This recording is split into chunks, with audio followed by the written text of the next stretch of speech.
안녕하세요. 결혼 3년 차 아이 한 명을 키우고 있는 맞벌이 부부입니다.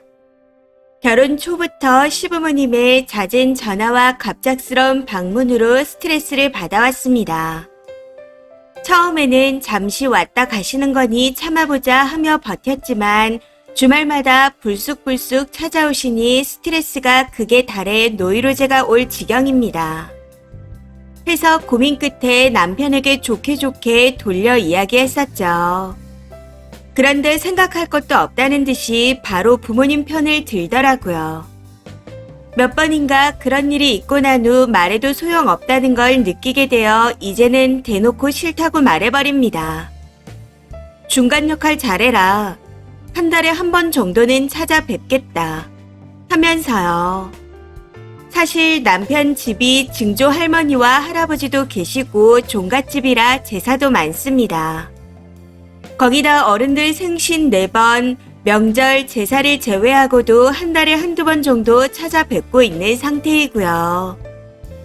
행사 때 가는 것만으로도 자주 방문한다 생각했지만 시부모님 입장에서 손녀가 보고 싶을 거라는 생각에 때 되면 아이를 데리고 시댁에 방문했습니다. 그런데 문제는 앞서 말씀드렸듯이 저희가 가지 않으면 시부모님께서 음식이나 뭘 가져다 주신다며 10분 뒤에 도착, 20분 뒤 도착, 이런 식으로 문자 통보를 하고 오신다는 겁니다.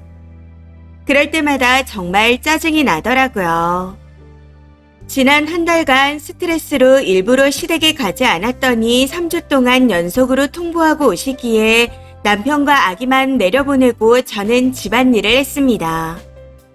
기분이 좋지 않았지만 그냥 속으로 삭히고 넘겼었죠. 그런데 다음날 또 오신다고 하는 겁니다. 그 말에 너무 짜증나서 남편에게 이런 식으로 찾아오시는 거 힘들다. 어쩌다 한 번도 아니고 매주 이러시니 스트레스 받는다. 그렇다고 그동안 우리가 안 간 것도 아니지 않냐.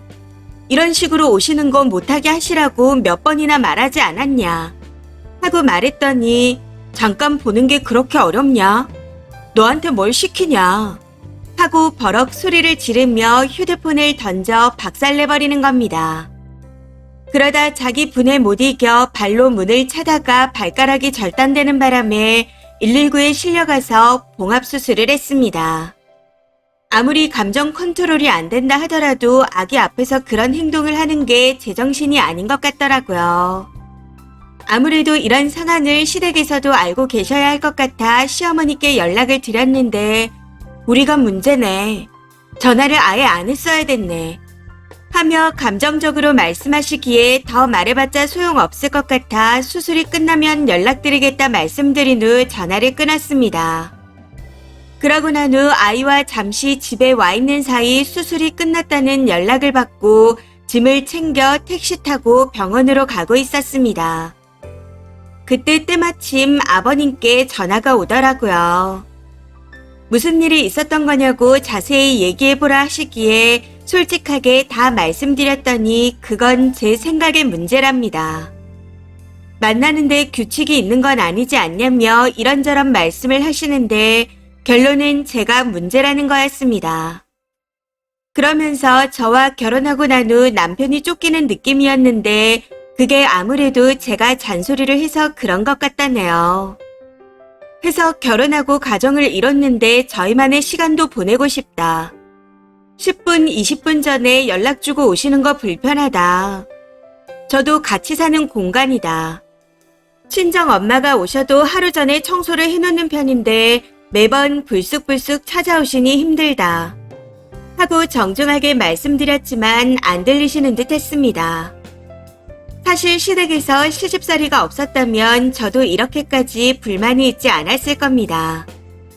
한 가지만 예를 들자면 출산일이 명절 다음 날이나 코로나 때문에 예민해서 친정에는 가지 않았지만 시댁에는 가야 된다 생각해서 갔습니다.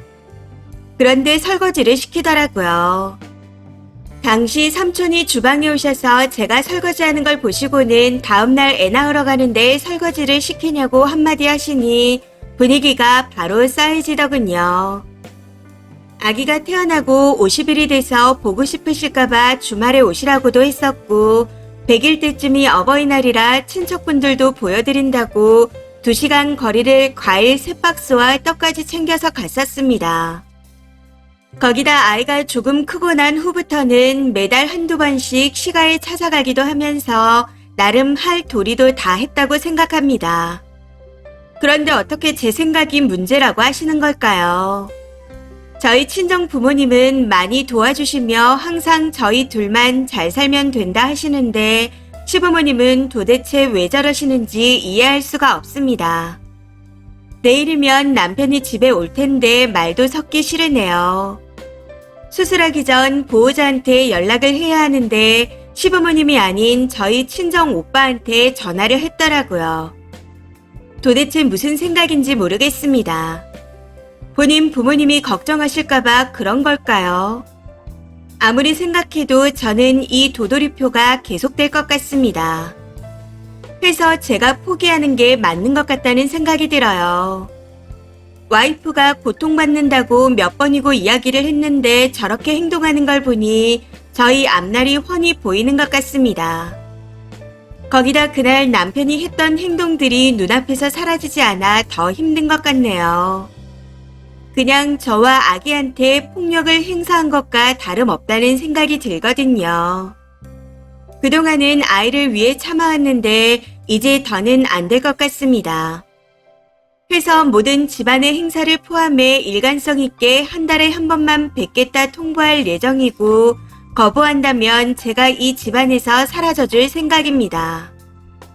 사실 남편이 어떻게 나올지 뻔히 보이기에 결국은 갈라서게 될 것 같지만요. 소송을 하게 되면 못 볼 꼴까지 다 보게 된다 하기에 그렇게까지 하고 싶지 않아 저만 나갈 생각입니다. 시댁에서 도움 주신 거 하나 없어 예단, 혼수, 이바지 등 돈 쓴 게 아깝지만 어쩌겠나요. 인생 경험했다 생각하고 나갈 때 혼수로 가져온 걸 다 가져가려고 합니다. 그런데도 만약 남편이 거부한다면 어쩔 수 없이 소송까지 가게 되겠죠. 그에 대비하기 위해 앞으로 녹음이나 증거 사진 수집하는 걸 생활화할 생각입니다. 해서 남편이 때려 부순 휴대폰과 119 신고 기록 등을 캡처해둔 상태이고요. 앞으로 급하지 않게 차근차근 이혼을 준비해 나갈 예정입니다. 늦은 밤 잠도 오지 않고 답답한 마음에 제 결심을 다시 한번 정리하고 하소연이라도 해보고자 글을 써봅니다. 긴 글 읽어주셔서 감사합니다. 댓글입니다. 첫 번째. 이건 순이 생각 문제가 아니고 시부모 생각 문제 아닌가요? 다 커서 결혼까지 한 아들 가족한테 자꾸 찾아가고 참견하고 싶다는 생각을 고쳐야죠. 그리고 남편 놈 지 부모 걱정시키기 싫어서 와이프 오빠한테 전화했다는 건데 아무리 봐도 정상이 아닙니다. 일부러 먹이는 거예요. 똥물 튀기는 짓 하는 사람이랑 더한 꼴 보기 싫으면 친정 쪽에 거리두기 하시고 제대로 준비하셔서 꼭 이혼하세요. 두 번째. 우리 남편도 시모가 아기 보고 싶다 하면 무조건 오케이 하고 심지어 산후 한 달 지났는데 시부모한테 에어컨 쐬러 오라는 개소리를 했답니다.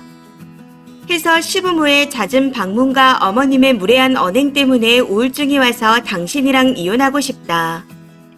어머님 아들로 쭉 살면서 아이 아빠로만 살아가라. 나도 부모님 딸 아이 엄마로만 살겠다. 하고 말했더니 조금 정신을 차렸습니다. 지금은 저만 시가의 발길을 끊었고요. 5년 동안 20세기에 살고 있는 게 맞나 의문이 들 정도로 힘들었습니다. 참고로 결혼할 때 도움받은 것도 없네요.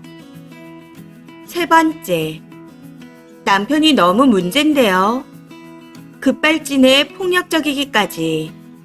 가정이 우선이 아닌가 봐요. 저 같으면 별거하면서 이혼 생각할 것 같습니다. 보아하니 쓴이도 이혼을 결심한 것 같은데 남편 놈 성질머리로 봐선 쉽지 않을 것 같아요. 부디 증거를 잘 수집하셔서 빠른 시일 내에 탈출하시길 바랍니다. 네 번째.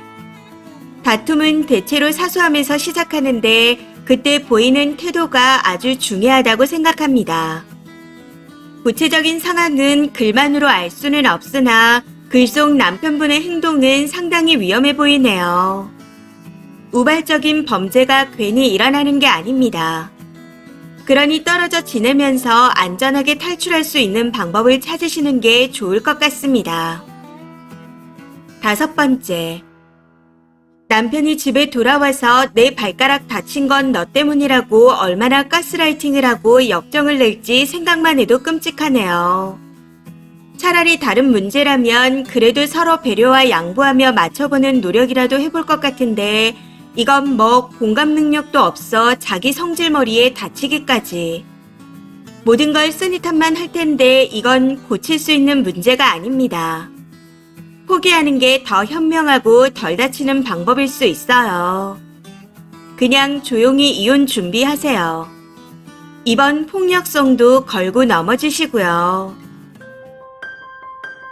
이번 사연은 여기까지입니다. 시청해주셔서 감사합니다.